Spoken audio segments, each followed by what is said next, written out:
This is Platemark with me, Ann Schaefer. I'm an independent curator specializing in prints and the printmaking ecosystem. Platemark is a podcast about, funny enough, prints and the printmaking ecosystem. And Series 3 features interviews with people who occupy various roles in that ecosystem.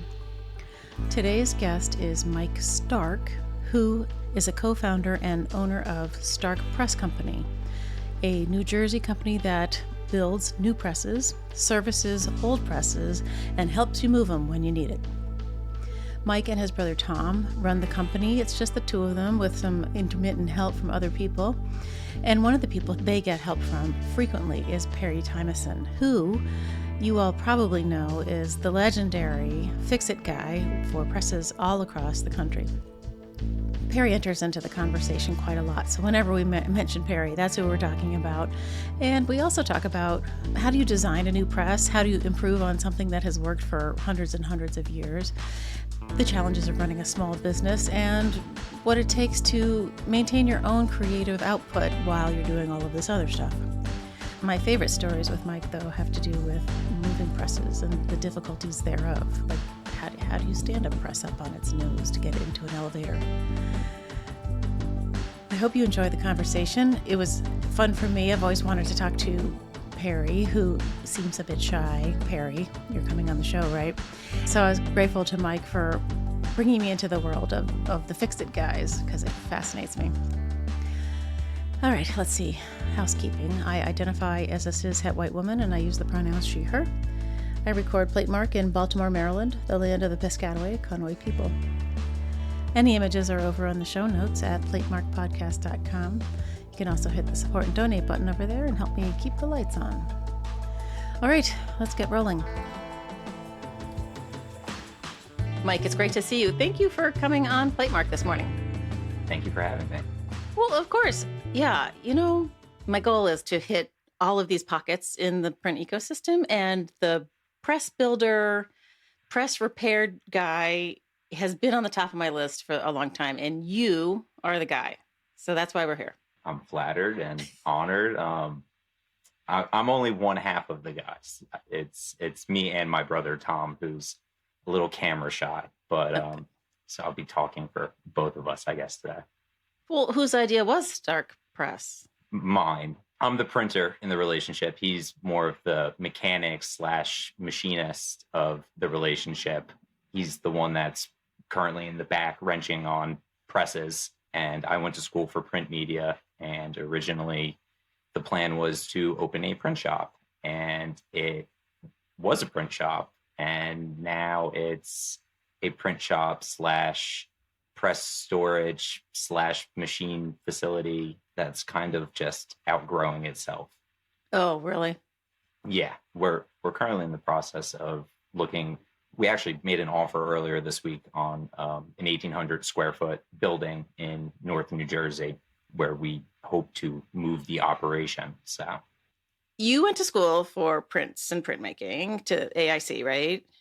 SAIC in Chicago. Sorry, the School for the Art Institute of Chicago, everybody. Yeah.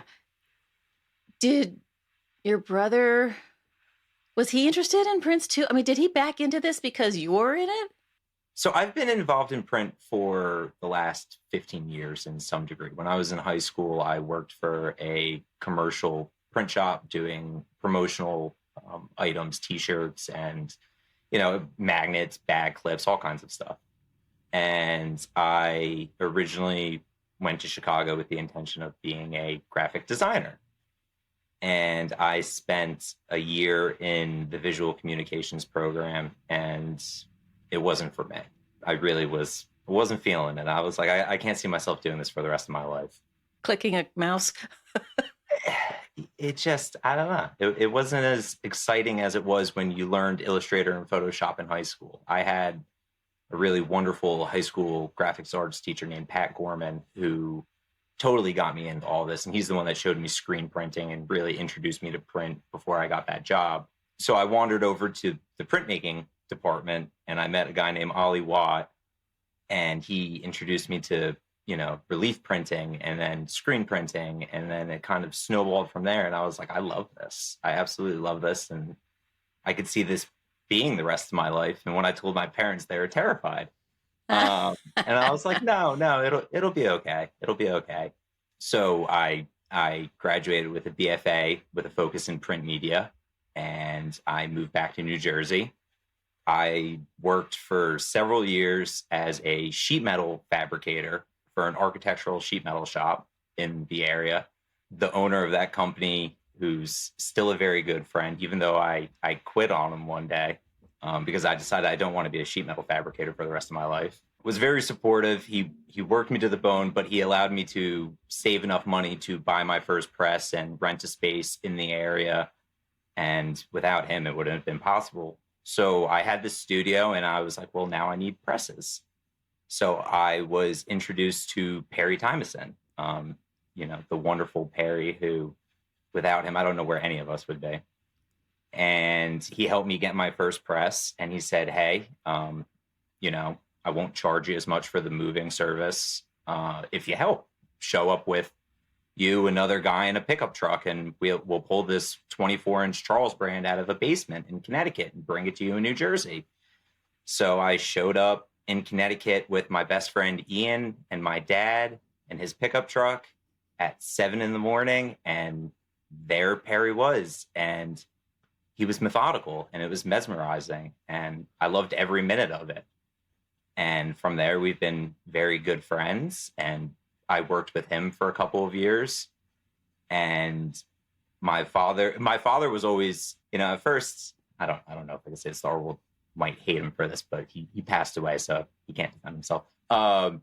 When I told him I was, going to go to art school, he was like, oh, great, just what the world needs, another basket weaver. Oh. It turned out he was the biggest supporter in the end. He really, I would call him and I'd say, hey, I found this printing press up in, it could be anywhere. And he'd be like, okay, let's go get it Saturday, and he would just drive.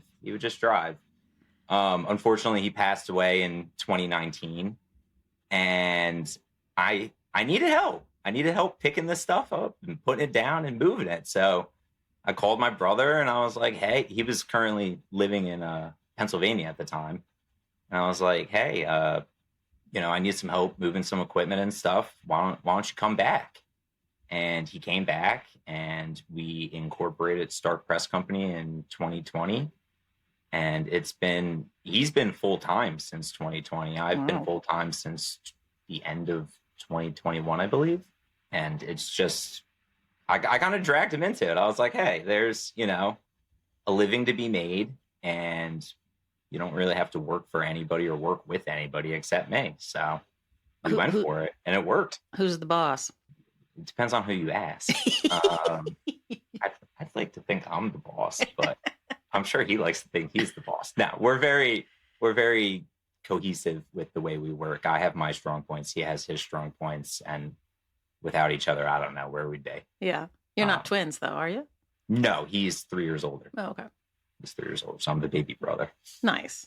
I think it's an unusual sibling relationship that you can work together, more than, I'm sure, 40 hours a week and still get along and get things done and love each other. We live together. Oh! We owned a house together for the first 4 years of the business coming together. And only recently I got married and me and my wife purchased him out. So now I'm not living with him. But yeah, we spend way more than 40 hours a week together. We're together constantly. We're still together constantly, Yeah. But that's awesome. And he's your only sibling? He's my only biological sibling. I have 2 stepbrothers. Oh, okay. Don't we all? We all have, every family is like, pig, yeah. They are not into printing equipment. Oh, okay. Well, that's fair. Well, so the reason I got to you was because I have long wanted to talk to Perry because he's legendary. So everybody, if you don't know, Perry Tymeson is the East Coast fix-it guy and supply guy for presses and fixing and machining and all that stuff. And he's shyer even than your brother. So I was looking for somebody who could talk to me about building presses and moving them and fixing them and, machining new parts for them. And Luther Davis, my partner in the Brooklyn Fine Art Print Fair, led me to you. He said, you got to talk to Mike. I'm like, yeah, I'm going to talk to Mike. So I hope you'll tell us a few stories about Perry because he is legendary. But I also just want to talk to you about the business of the business. Like, it's amazing to me that, well, you cover so much territory, really. You're building, you're fixing, you're moving, and then you have this print publishing arm on the side. So, or half of, I'm not sure how much time you devote to each.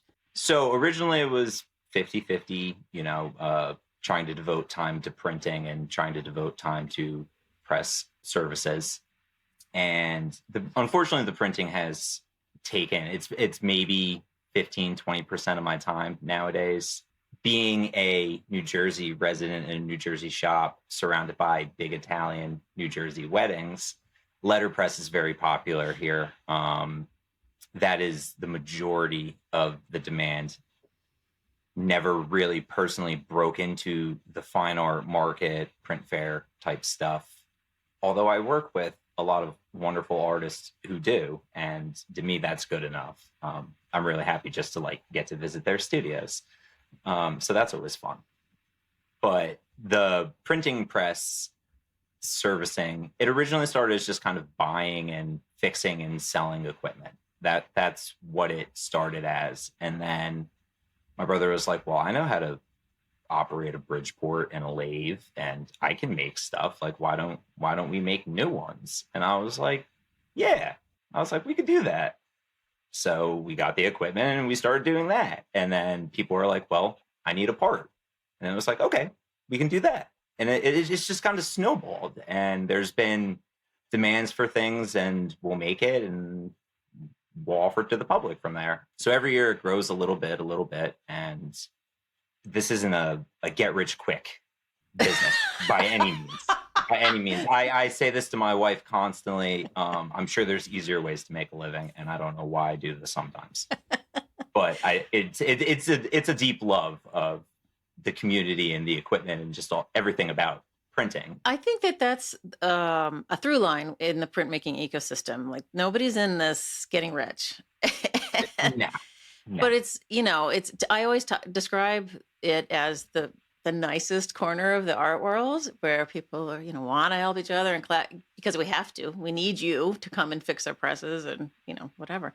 So it's a special group of people, and we're all seem to be okay with not getting rich.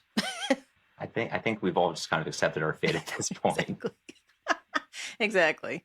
But so this whole idea of coming onto the market with a new press, like, the presses don't die, right? So people are still acquiring the Voisin and the brand and whatever, Vandercook's, whatever else, because you guys keep them running.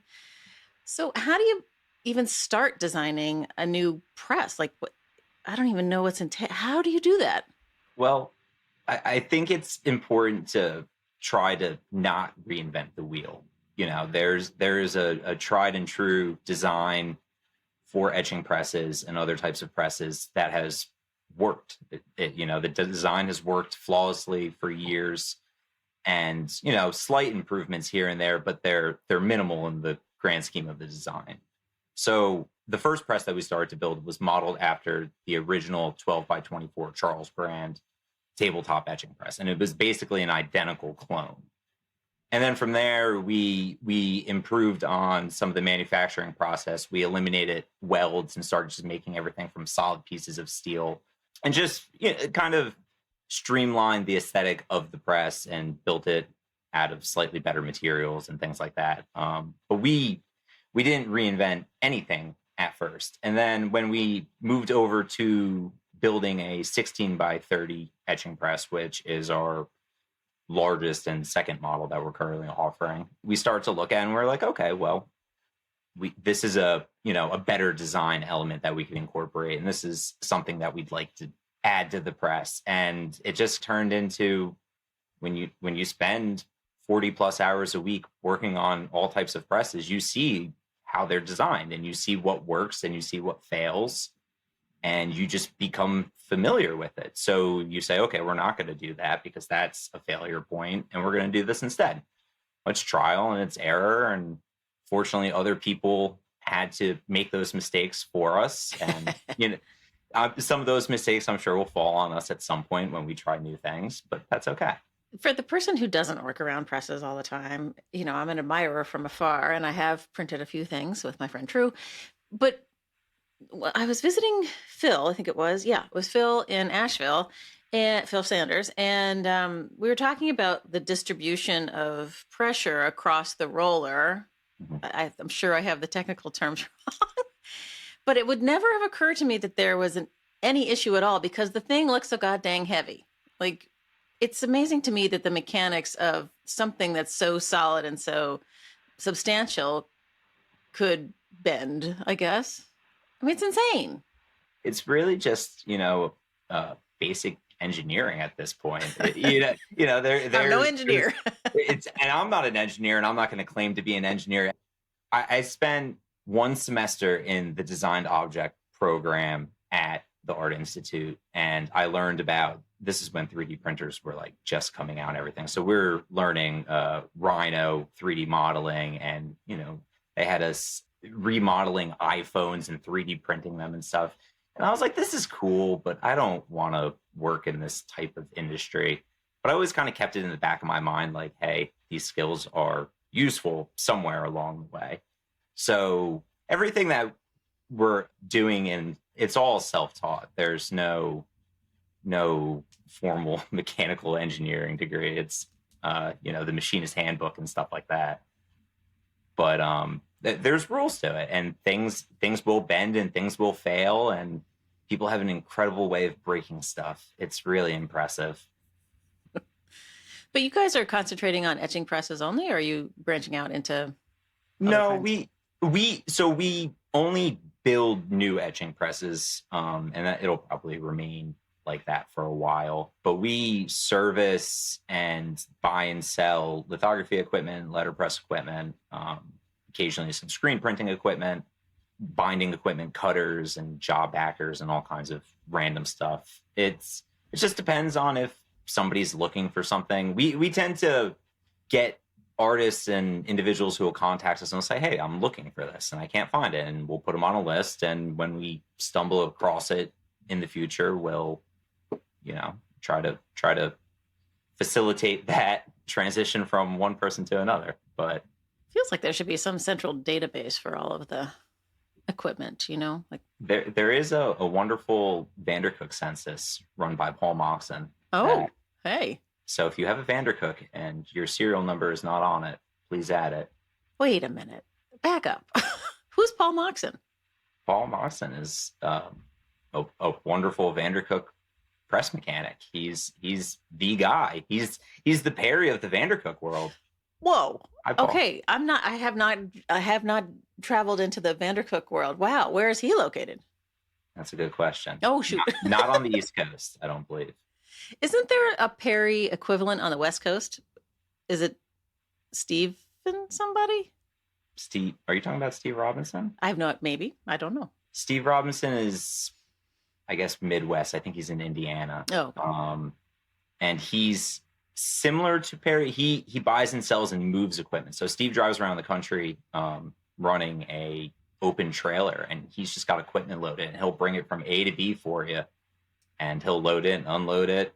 And he also does restorations at his shop. And I believe his store is Letter Preservation on eBay. I apologize to all you guys if I'm shouting you out, but I'm getting your information wrong. I really do.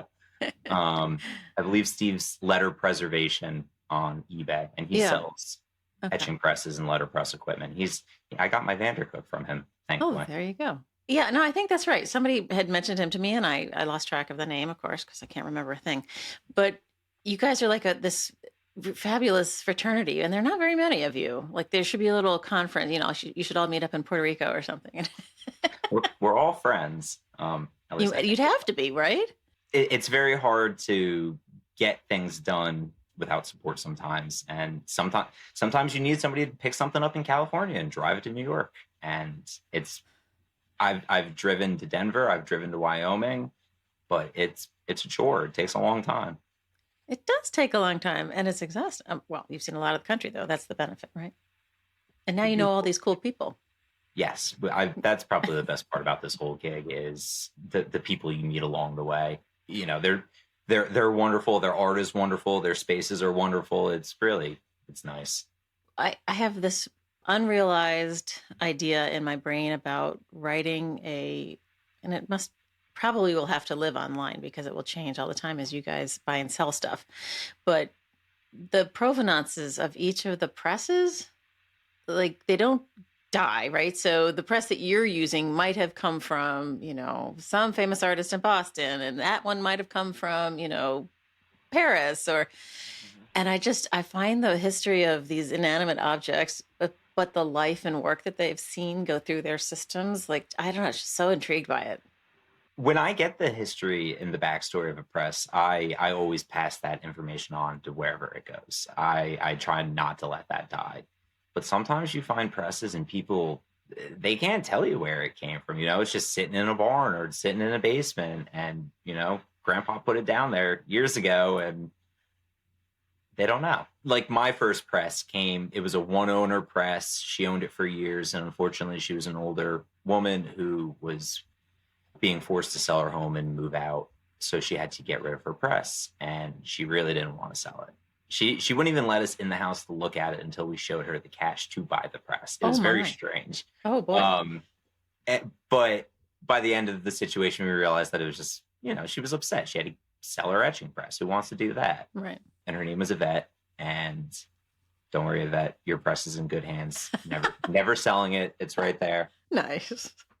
That sort of advocates for engraving somewhere on the press who it goes to and the start date of their ownership or something, so that there's like a record, like some plate, like little ownership plate or something. That would be a smart move, honestly. It's a great idea, Anne. It is a great idea. I know the Rembrandt presses and the Martek presses, if you look at their plaques, they typically said who they were made for, whether it was an organization or a private individual. So you can usually at least find out who the original owner of those presses were. Well, okay. So everybody who's listening who owns a press, at least take a Sharpie to your press and write somewhere when you got it and from whom for me, please. But I'm so curious about you experiencing any kind of prints and printmaking in high school. But it's an unusual high school, that offers printmaking in any, it was a public school and suddenly there's this guy with interest and talent and he's like, let's incorporate it? So it was a public high school. It was Cranford High School in New Jersey. I was pretty fortunate because Cranford had a very high public rating as far as New Jersey schools went. So I feel I got a pretty decent public education, I'd like to believe. And we had a wing in the back of the building that was the arts department. And there was photography with a full black and white darkroom. There was a AutoCAD class, although I'm not sure anybody actually learned AutoCAD in that class. The teacher was a little strange. There was wood shop and there was autos. And the graphic arts teacher, his name was Pat Gorman, and he was actually the wrestling coach. Oh. But he was also the arts teacher. And I don't know if they still have this class, but when I was in high school, they had a class called commercial arts. And it was basically all the kids that hung out in the art program, kind of like an advanced class, but not really. You just had to take the prerequisite courses to get into commercial arts.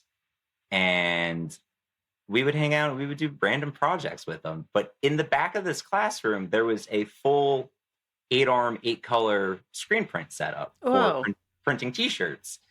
And it was the instructor that was there before Pat that used to use it or set it up or whatever. And when Pat took over, he continued to print the T-shirts for the wrestling team, the cheerleading team, and all that. So that was the first introduction to screen printing. And then we were all kind of printing, joke T-shirts for our friends and stuff like that, which I have a box of back at home. I bet. At my mother's house somewhere. And that was and because we were all kind of the students that hung around in his class, we got introduced to it more than others. So I'm not sure that if you go to Cranford High nowadays, you would get any printmaking introduced to you at all, but I was very fortunate to be introduced to it I at love that. the age of 14. God, it's amazing. I feel like screen printing is probably an easy gateway for teenagers, because it's all the cool t-shirt hat situation. Yeah, we were all into printing skateboards and right. stuff like that. So yeah. Huh. Luther would run away with this one because he loves thinking about how print is everywhere, and the sign on the window of the bank as you walk into it is screen printed on the glass, and it's just everywhere, and how people can come into the fine art end of it from so many different places, and and here we all sit. It's amazing to me, and that artists can run away with their ideas and create these things that you and I can both own. I mean, it's really magical. This idea of machining. What kind of setup? I mean, you have to have equipment and materials. When you set up a shop, you need to have room for the things you're buying and selling, or are they just all sitting in situ waiting for you to come get them? No. So the way this started was I rented a small office from my current landlord in 2017 in this, I think it's a 300 square foot room I'm in currently. And this was the print shop. This was Pink Line Press. And this was my studio. And this is where I worked. I had a little bathroom and one door, and that was it. And over time, there's a room behind me that I obtained from my landlord. So I doubled my space, which was incredible. And then we rented more space. There's a warehouse in the back of the building. So we have a section in a shared warehouse, and then we have a loft that we store a lot of the parts and components in. And then we have 4 storage units around the area filled with equipment, and then a shed in my backyard. So that is why we are on the quest to purchase a piece of property where we can permanently house this stuff under one roof. Yeah. Which would be nice, so people can come and take a look at all of it instead of following me around town to all my storage units. Meet me at the corner of... It has I've happened. got just the press for you. It has happened. I feel like, machining metal must kick up. Like, there's so many different environmental aspects of the different parts of the business that you need to keep all of the detritus out of the presses and out of the printing and out of the, you really need a good facility. Well, we definitely have a dirty area and a clean area. Currently, the presses tend to get assembled in the room next to me that used to be the screen printing room. It's currently the press assembling room, but it's climate controlled. It's actually carpeted, which is bizarre. The landlord won't let us take the carpet out. Oh, funny. He should have let us do that because it's pretty gross now. So we assemble all our presses in a clean, climate-controlled room, but all of the machining and stuff happens in a heated warehouse with no air condition. So Tom doesn't enjoy himself very much during the summer. But we have, it's an area with our lathe and our Bridgeport. We have other machinist tools to accomplish the parts that we make. We're also in a very industrial section of New Jersey. So there are other vendors in the area that can do things better and cheaper than we ever could, such as plating our rollers. We have a guy that does the plating on our rollers, and he makes them look brand new. And we looked into how much a chrome plating setup would cost, and it's astronomical. So some things are cheaper to just send out and admit that somebody can do it better. Yes. That's it's like a little example of the microcosm of printmaking, right? There's always somebody who can do it better. When you were doing all of the studying of printmaking and graphic design that sort of interested but not really interested you, do you make your own work now? Not as much as I'd like to. But you're an artist at heart. Yeah. When I went to art school because I thought I was going to be some gallery artist in my dreams or something, showing my work. And turns out I don't like showing my work. It doesn't do anything for me. Wait, hold on. Which part of it? I like to make prints for myself. It's the act of making a print has a sort of therapy to itself that I deeply enjoy. And I don't really care what anybody has to think about the end result. I don't care if you want to hang it on your wall. I don't care if it evokes any emotion in you. It did something for me in the process of making it. And that might be an unpopular take in the art world, but at this point, I think I'm doing it for me, if that makes any sense. Sure. Well, then what happens? Like, you could just throw out the stack of prints you've just made and I give them away. Oh, I give them away. I trade them, because people will wander in and they'll take a look at it and they'll go, "Oh, I really like that." And it's like, well, if you really like it, there you go. You can have it. Yeah, I'm just making prints to make prints. I make prints because I can. Okay. Fascinating. Okay. So I don't even know where to go with that. So, some Phil Sanders would take you to task because giving away prints is not doing anybody else any favors, Mike. That's okay. The prints don't pay my bills. Well, okay. Fair enough. That's my artwork doesn't pay my bills, I should say. Right. I'm not giving away wedding invitations. Well, sure. Yeah. Do you have people that come in and run those for you, or are you doing the whole thing yourself? It's just me and my brother. Yeah. When do you think you'll be adding people? Sounds like you will soon. We have a part-time, on occasion helper named Kevin, who I'm sure a lot of people have met along the way. And Kevin helps a lot with the press moving and just general labor of picking things up and putting them down. Bringing someone on to do the printing, probably never. I'm too picky about that. Too picky about people running my own equipment, I think. But we have a network of people, Perry and Steve Robinson and Dan at the Arm NYC and Keegan Cook, Circadian Press. There is a group of us that when we need help, I think we tend to work with each other, which helps keep us from bringing on someone full time. Okay. Yeah. There's not enough meat on the bone, unfortunately, to bring another person on. Just you're in Baltimore, so you understand the East Coast market and real estate and just the taxes here and everything. It's very hard to survive sometimes. Yeah, for sure. But it sounds like you're making a real go at it, and people are. I have way too much invested in this at this point to turn back now.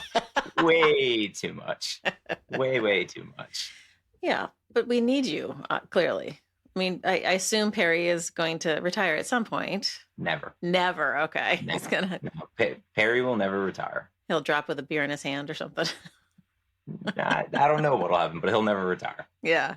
100% nope. Oh, gosh. It's amazing to me. I feel like there's a certain kind of brain in a guy like Perry for whom work is, well, I don't know if it's a joy for him, but he's, one could stop at some point, presumably. But the people who just keep going and going and going, I feel like I'm going to be one of those people. I'll be like 100 and still podcasting.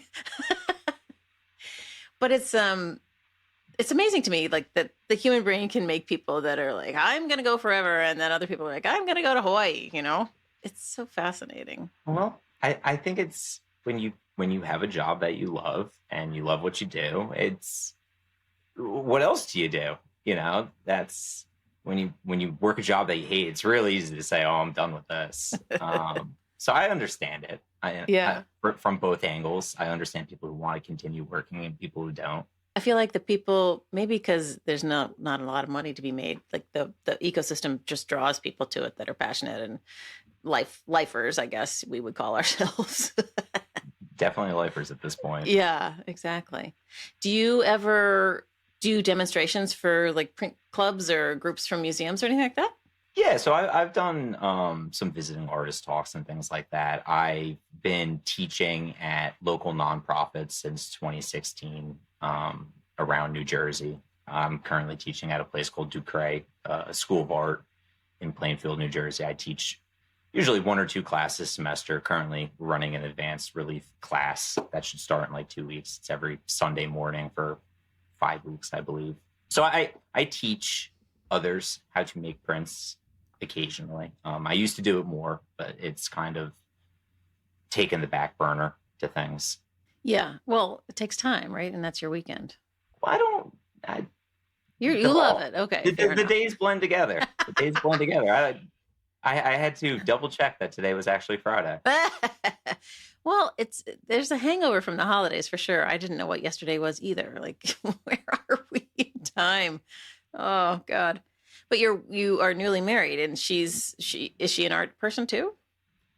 She's a makeup artist, so a different kind of artist. She works for Chanel, and she's not a printer. She has very little interest in prints other than the finished products. She enjoys looking at all the weird prints I have hanging around the house.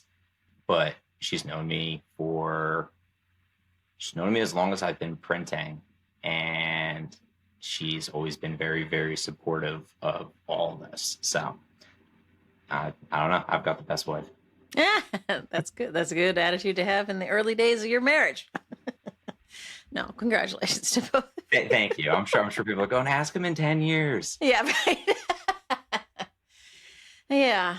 I mean, having a supportive spouse is really important when you're in the ecosystem that you have to be passionate and not expect to make a... And I work weird hours and constantly on the weekends and driving around all over the place and not home for weeks at a time and stuff like that. And she doesn't complain. Yeah. So. What's your favorite part about... I mean, because you do so many different parts of it. I think the moving, really, as odd as that sounds, there's something about looking at a heavy object and just going, yeah, I can do that. It's very satisfying. And the more you do it, the better you get at it. And the less challenging it is. And I don't know, it's just a satisfying conquest. Well, you certainly have a sense of accomplishment when you're done, right? Yeah. So the other day, I believe it was 2 days ago, sometime this week, we went to Westchester University, and there was a Vandercook Universal One on the 5th floor of their library. And it needed to be removed and be delivered to Rutgers University in New Jersey. And normally picking it up and going from A to B would not be very problematic. Anybody could do it. That's not true, Mike. That is very true. That's very true. With enough tools, anybody can do it. You just have to be safe about it and have insurance. Colleges don't like when you try to do things without insurance, so be insured. But the Vandercook was put in probably 40 plus years ago, and it was stood on its nose to fit in the elevator to bring it up and in. And that's how it had to go out. So we had to bring a gantry crane, which was actually custom built by Perry. It's Perry's gantry crane. It was custom built by Perry to fit in small elevators because a normal gantry crane doesn't fit in most of these buildings. So we had to bring a gantry crane, a trailer, our friend Danny Keegan, and with Tom, the four of us flipped this press up, put it in the elevator, brought it down, flipped it back, brought it outside, put it on the trailer, brought it to Rutgers, and they also have a very small elevator, so it's probably going to have to get stood up again. I think a Universal One weighs 1,200 pounds, give or take. And the first job I ever did with Perry was actually stand a Universal One on its nose in New York I believe it was 2017. And I was terrified. I was like, I have no idea how we're going to do this. This is insane. And then we did it, and I was like, this is awesome. And we haven't done it since. So it's been almost 7 years since the last Universal One nose flipping job, whatever you want to call it. And it was a lot easier and a lot less nerve-wracking this time. So, but wait, when you say, well, we flipped it up on its nose, like 3 of you are lifting this thing? Like, how does that work? No, we're using straps and chain hoists. Okay. And we're working strategically and safely. Okay. You could manhandle it, and it's been done, and it's possible, but it's dangerous, and it's not worth throwing your back out or somebody getting hurt or worse. So we bring tools. So this elevator-sized gantry situation that Perry built, mm-hmm. I mean, I love this ingenuity part. Like, I needed a thing, it didn't exist, I'm going to build it myself. But is there only one of them, and do you need to build your own? There was one of them, only one of them, and We are currently storing it for Perry. Aha! I believe until Perry wants to borrow it back or take it back. So it's kind of the floating gantry crane right now. We have a little bit more storage than he does. So. Oh, okay. Where is he? Perry is based out of Jersey City, but he's also now based out of Sharon, Connecticut. Sharon. Okay. I knew it was Connecticut. I couldn't remember where. Okay. And I do love the communal sharing of tools and stuff because, obviously he knows where the gantry is. And if he needs it, you guys will show up with it. We'll bring it to him. He knows that. I'm sure. But I feel like it's an essential part of the ecosystem. There's somebody who can do the moving and the lifting up onto the nose of the universal one and there's no organization in this situation. So somebody, Perry, self-identified as the fix-it guy, and he's, become legendary and everything. It's amazing to me that for a long time there was just the one guy on the East Coast, and now there's two guys plus your brother. I don't know. I feel like it's such a special, you're on this little seat in the system, watching over everybody and helping everybody. It's this really unusual aspect of the system. No, we're definitely fortunate because anybody that gets to spend as much time with Perry and learn as much from Perry as we do, how do you put a price on that?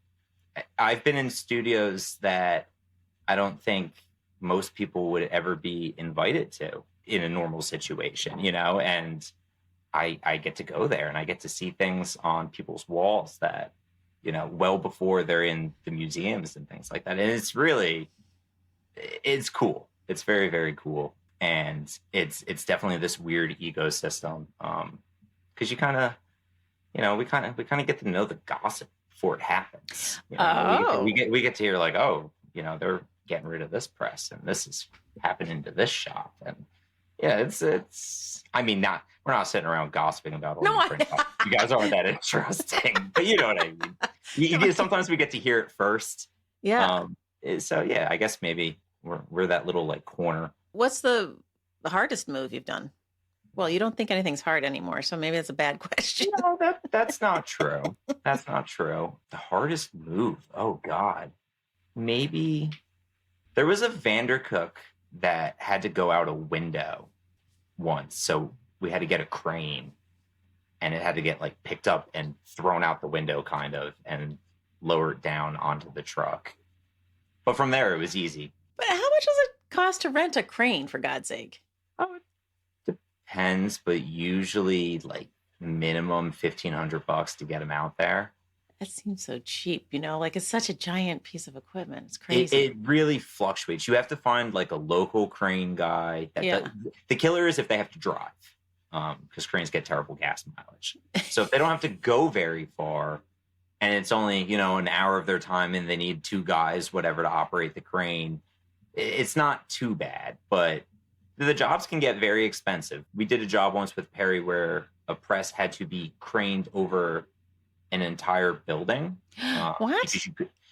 The only door into the studio was a lower level back door, and you couldn't drive around the building because the one side, I believe, had a septic tank or something, so you would fall in. So they had to get a crane and raise the crane over the building. And I have photos of all of this. I'm not making it up. So but yeah, I think the crane jobs are probably, I wouldn't say the hardest, but they're definitely the most logistically challenging, mainly just because you're coordinating with other people that you don't typically work with. Well, that's one thing that somebody like me probably wouldn't ever think of, to check with Miss Utility about where the septic tank was and not drive over it, It's a whole thing. Yes. Yeah. There's always logistics that people seem to forget about. When we quote jobs, we always ask, there's three main questions. Are there any stairs? How wide are your doorways? And do we have to go over any grassy areas, or is it paved area? Right. And people don't realize that. I don't want to get stuck in your lawn and tear your lawn up. And sometimes just because your door frame is 32 inches, you only have, sometimes 29 inches or something like that. So there's just the little things that go into it that make it challenging, or having room to swing things. And Right, the turn. Yeah. Yeah, like getting your box spring up the stairs. exactly. When you have something that doesn't flex at all, it's a little challenging. I know you do screen printing, but like, what's your favorite Relief printing. relief? Yeah, I like relief. I know that's probably the least technically involved Well, process. that's the beauty of it, really. Yeah, it's primitive, and I think that's kind of what's nice and therapeutic about it, to me, at least. And screen printing is just, there's something about the repetition of it. It's almost like a workout with a different end result that's not, getting in shape. The fascinating thing that has occurred to me while we've been talking is that screen print and wood or relief, however you want to put it, are the two techniques that you really don't need a press for at all. True. Very, very true. Because it's just the pressure of your hands or your body on the squeegee that's the press in screen. And with relief, you can go at it with a wooden spoon or whatever. They're my personal favorites, but recently I've been doing photogravure with the Toyobo plates and stuff like that in my little bit of free time. And you definitely need a press for that one. Yeah. Wait, who's making your photogravure plates? I am. What? Multi-talented. So the wonderful thing about being in this business is I started as a print shop. So I've always had the personal list of equipment that I've wanted, and I stumble across it every now and again. So I've been slowly accumulating everything. So I have a wonderful Amerigraph 150 exposure unit to make screens and plates. I have Anderson Vreeland plate maker to make polymer plates.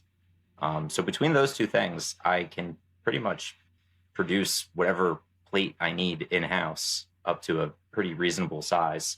That's the benefit of having your ear to the ground, I guess. You know exactly.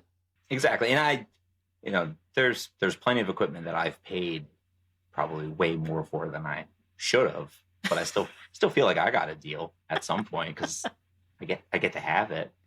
Well, so that's a good question. The new presses are expensive, obviously, because you're making them from scratch. But if I wanted to buy a small, used something like, they're expensive, but you can get deal.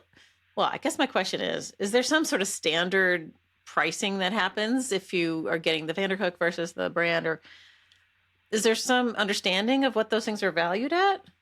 Yeah, there's generally a sort of a kind of agreed upon price across the market. It seems New Jersey and the East Coast has more Charles brands over here as opposed to on the West Coast because they were built in New York. So you see a lot more Charles brands around here. On the West Coast, they command a little bit more money, but they tend to be a little bit harder to potentially sell because the shipping cost to get it there outweighs it.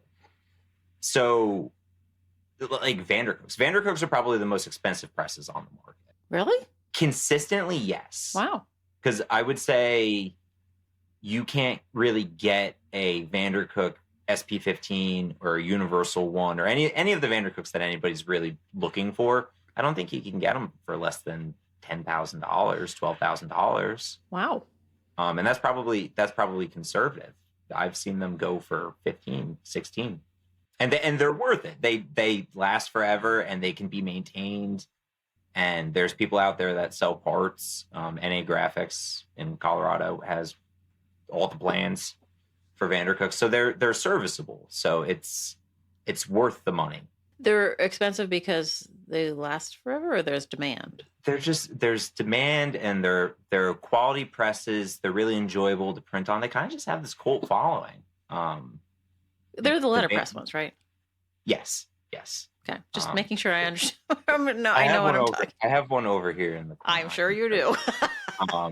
And that's my personal press. And at first, I didn't understand the hype, and then I started to print on it a lot, and I was like, okay. I love this thing. It's awesome. So I can understand why they command so much. It's one of the ones that it kind of cycles through. It's not a hand inking, blah blah blah. Like it goes. Exactly. Yeah, it's all self-inking, and all you're doing is feeding the paper and cranking the arm. Well, that's really the difference. Like when you're doing on etching, you're it's one at a time and laborious. And the etching presses can also command a lot of money. I think their value is going up mainly just because of how expensive it is to build new presses. The cost of materials and all of it's gotten significantly more expensive. So holding on to used presses and taking care of used presses, it has value in itself. But they definitely, the Charles brands hold value. The Talkage presses hold value. Vandercooks, they hold value. There's a lot of equipment that you can pay a lot of money and still sell it for what you paid for it just because they hold value. But it does fluctuate depending on what type of equipment, and lithography presses can be a little trickier sometimes.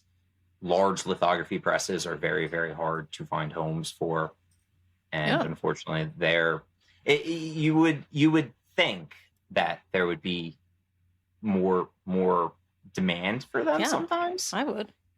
But it depends on the brand. A large Talkage litho press, because Talkage has been doing litho right for 20 plus years. Those presses you'll have no problem getting rid of. But the older Fuchs and Langs and presses like that haven't been serviced, or there wasn't someone to service them. They tend to have a harder time finding a home. It's very strange, and there's waves in the market. Sometimes people are looking for etching presses or litho presses, and it all fluctuates. But the Vandercooks have remained arguably the most consistent as far as high value presses. But also, what's occurring to me is the Vandercooks are in demand in a more commercial setting, more so than an etching. You know what I mean? Because you're doing in a commercial setting, definitely. They tend to end up in universities, I feel like, because they're the only people that can afford them.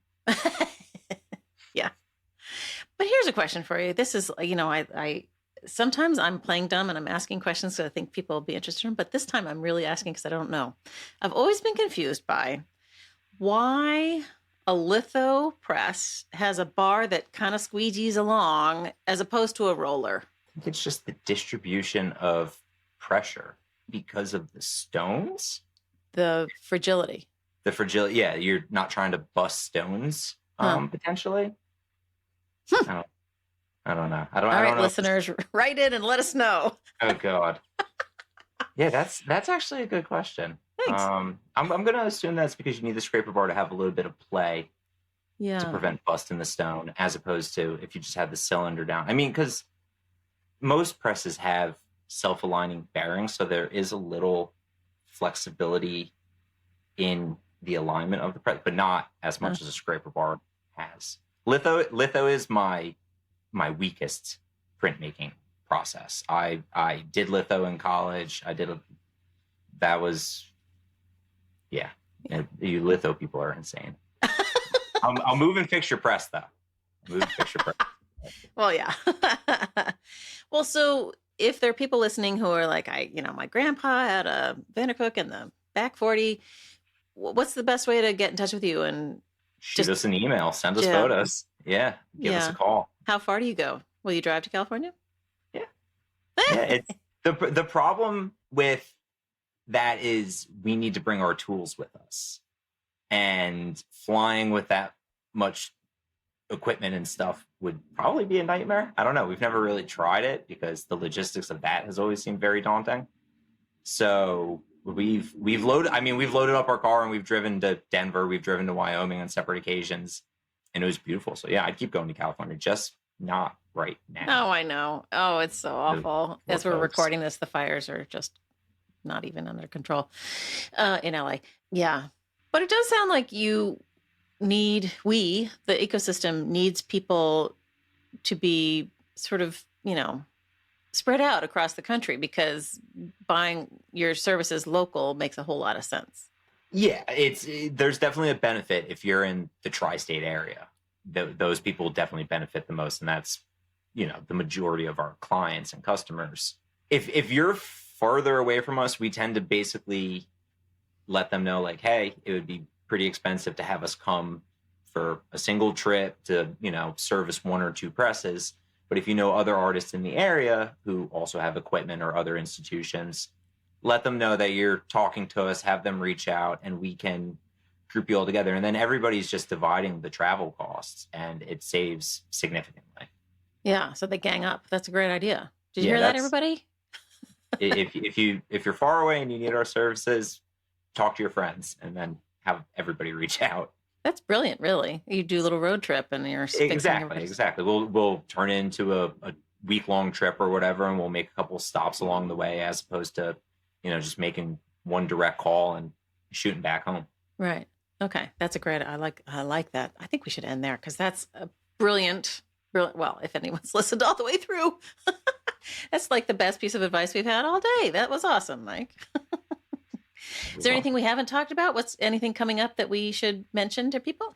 We plan on introducing, we built a small prototype of a letterpress galley press last year, and we plan on introducing the finished version of it to the public soon. So stay tuned for a new press model. What's a galley press? For a letterpress, it's got a flat bed and a cylinder, and you pull the roller across the top. Oh. They're very primitive and basic, but they're a great way to print large posters by hand. If you don't have a large Vandercook that... Yes, I have. I feel like Vandercooks don't get to... Oh, wow. It's that was the prototype. So now cool. It'll be a version of that. I feel like the Vandercooks I've seen in action, they're not huge, really. Like you can't do a huge something. They fluctuate. I think 12 by 18 is like a very comfortable size on... Which is not huge, really. No, it's not. It's not, as opposed to, a 30 by 40 etching press bed or something like that. Right. But once you start working big, paper gets expensive. Well, true enough. Yeah, that's a problem. I need to talk to the paper people too. Just got a paper beater. You what? I shouldn't say I just got a paper beater. I obtained a used paper beater a couple months ago, and we restored it, and it's in the room over there, and I just have to hook the motor up to it, which is sitting behind me. You're gonna make paper?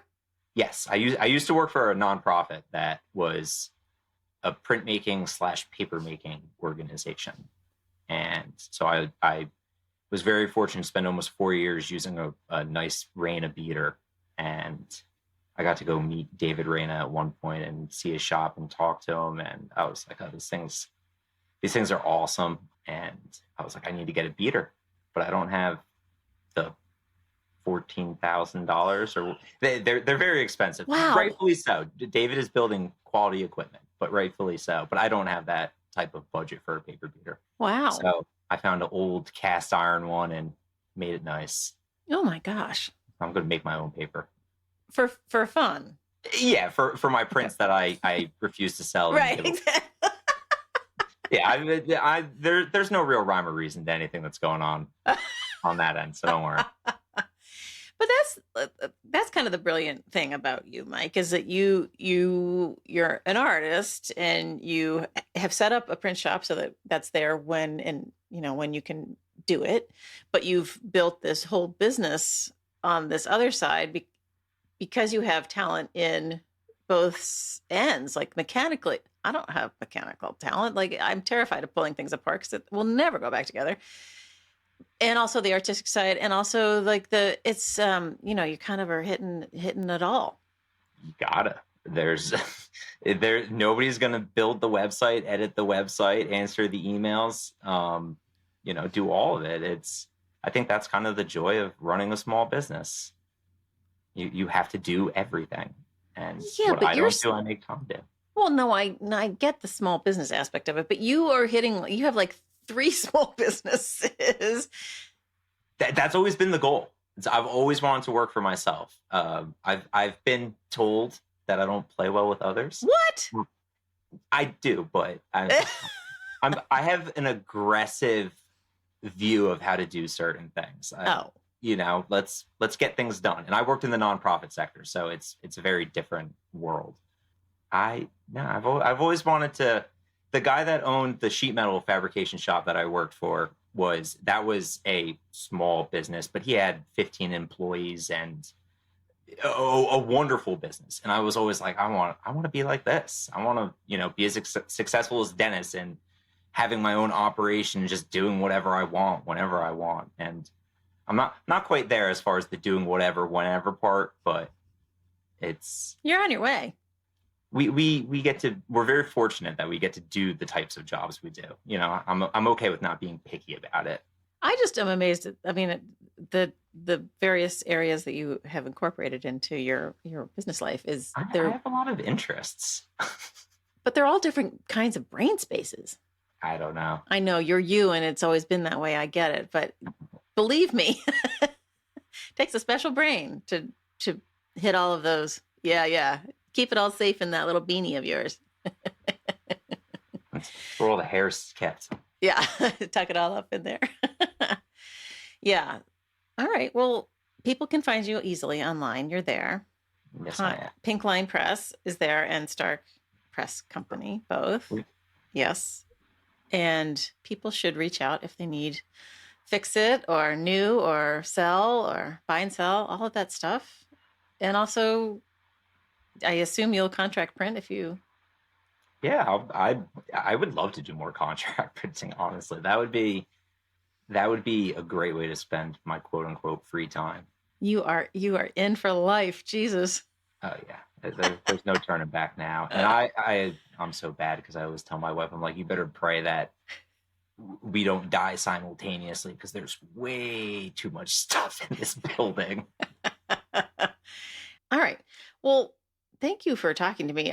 It's a little corner of a big corner of the print ecosystem that I've wanted to talk to somebody about for a long time. So I appreciate your forthcomingness. Thank you. You're welcome, and thank you for having me. I know listeners are fascinated by it as I am, and I really appreciate you doing it. Thank you.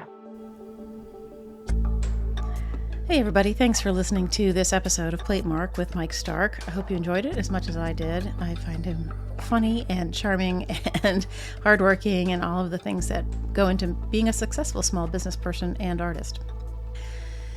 Images we talk about are over in the show notes at platemarkpodcast.com. You can also go over to the website and hit support and donate and help me keep the lights on. That would be super useful to me. My thank yous, as usual, go to my guest, obviously, to Mike. Thank you for coming on the show. Appreciate it. Also to Dan Fury of Extension Audio for being my sound guy. Thanks, Dan. And to Uncle Michael Diamond for the use of his original music. And then one final one to Skip Barnhart and Lee Turner, who sent me sounds from their studios that I put together as the soundscape that opens and closes each episode. All right, we'll see you next time.